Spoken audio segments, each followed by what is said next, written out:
దండకము భక్తితో నదిరమ్మ వాసవిని స్తుతించును భక్తులు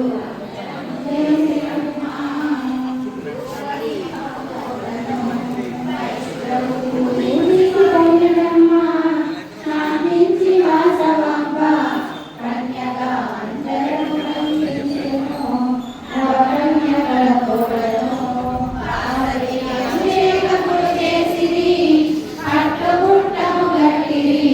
భక్తితో పూలహారము వేసిరి భాస్కరుని రప్పించిరి గుండమును అగ్నిని దాల్చిరి భగ్గు భగ్గున జ్వాలలు గొప్పగా విన్నంటే విన్నగాను అంతగా భాస్కరుడు వాసవితో ఎచ్చని వలినమ్మ శుభగడి అయ్యించెను ముద్దుగా అగ్నిలో దూకమనెను వెంటనే వాసవాంబ గురువుతో ఈ విధము బోధించెను గురువయ్య ఆగునయ్య